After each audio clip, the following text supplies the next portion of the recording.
We here, chat. We here, chat. This one. Hello, I hope everyone's well. That's watching this. I hope everyone's blessed by the mighty Lord, mighty grace. Obviously, the last time I did one of these videos, I ain't have hair. Now I've got hair back in my head. But yeah, that's besides the point. This one here, I think it's gonna be a. It's not gonna be long in it, but it's gonna be something probably more authentic than any video I've probably ever made, and I think it's gonna come from the heart a lot. But whoever watches in it. For this one, let me take a sip, bro. Let me take a sip. Right. For this one, I just want to talk about redemption, man. Redemption. The art of redeeming yourself. Whether you're in the midst of it, whether you've just done it, or whether you just think about doing it. I feel like this is gonna start with just the definition. Redemption. What is redemption? Redemption is coming back from something pretty awful to something pretty great. And I feel like the idea of redemption can scatter in so many different ways, only due to the fact of who's putting the image before you need to redeem yourself onto you. Let's put a small example. Say you lie to your mom. Say you lie to your mom consistently. Yeah. And she just continuously calls you a liar. You're eventually going to become what she calls, nonetheless, on a consistent basis. You're going to just become a liar. Because she has put something in your head that that's what you are. Even though you may have done it by mistake, you may have done it for a bad habit or whatever, but you are now called a liar. Cool. You are now changing. You are now growing. From that point onwards, you believe you're not a liar. However, no matter how much you change, no matter how much you prove yourself to someone else, they will always see you as a liar. Now, believing in yourself that you are not the person people say you are to be, from point A to point B, is already a good ideal. But who are other people to then say you are this and you will forever be this? The idea that we judge everyone so critically as if we're all saints is actually horrific. But the idea that we choose to push people to a certain narrative consistently without even being by their side of their change is even worse. And I feel like that's the art of redemption, because if you can't willingly accept that that's not you anymore, how are you ever going to redeem yourself in the long run? You can't be the person you say you want to be.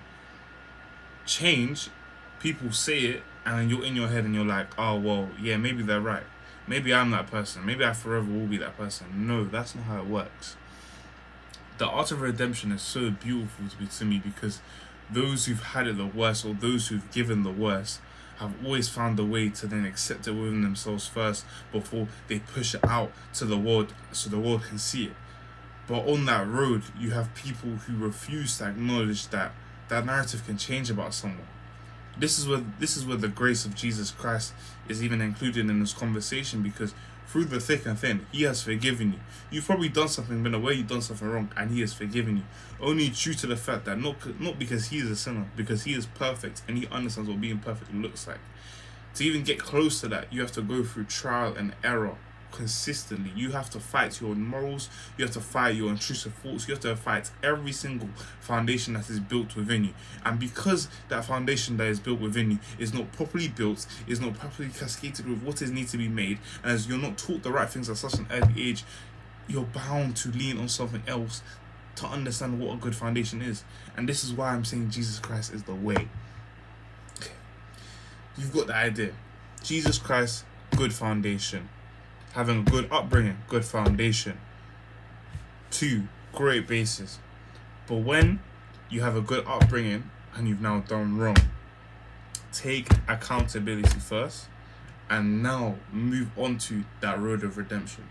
Because at the end of the day, in that middle of the road, I've said several times in this video, you will be banged in the face saying, you're not allowed to change. You're not allowed to do this. You're not allowed to... you don't deserve anything. You don't deserve... Bro, it will be people saying that towards you, but are not by your side while you're changing. It will be people saying all the messed up things as if they want that narrative to be branded on your chest, not there when you're changing. Like, it's ludicrous. It's actually crazy. And the thing is, yeah, you will sit here and fight your flesh. You will sit here and try to live a quiet life. You will sit here and just try to move between the scenes in this arc of redemption. But the thing is, redemption is not even it's not even entangled in you just doing bad things. It's entangled in who you are as a person as well. Because who you as a person may not be a bad person, but you may need a few tweaks and changes here and there. And due to that, that's even aligning with redemption. It even aligns with bad habits. Or bad habits you don't even want anymore. And that just lingers with all those ideas that some people can't redeem themselves. I know redemption is a very subjective term to many people term. Several people, no matter what. However, due to the fact it's subjective, people are more inclined to have their own beliefs around the redemption. But me explaining my own version of redemption, it's just me explaining it because I want to. It's my YouTube channel. Like, you can't tell me any different. But I believe redemption can come in several different ways, and it doesn't necessarily have a time limit. It doesn't have a time limit at all. But what it does it has a clear end goal for those who have done a specific type of wrong or those who want a specific type of change. So yeah, man. That was just on my mind. Because... Sorry, I thought my phone was ringing. Oh, sorry guys. But it's because I just think redemption is just... It's just so fluid. It's such a good thing because, like, even if someone didn't do horrific things, like, you can change so much. You can really rewrite your own future, your own past, just by some sort of catalyst. Like, it doesn't even have to be a bad catalyst. It can just be a catalyst that's just like, raw. Fairs, let me pattern up. And it's unfortunate that some people actually have to go through such terrible things just to redeem themselves. It actually sucks. It's just a terrible idea. And due to that, like, bro, why is that the case? Me and you may be both going through the same thing.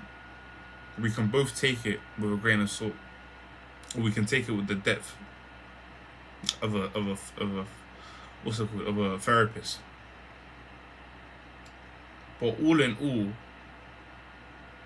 how do we redeem ourselves through the situation that we're both experiencing?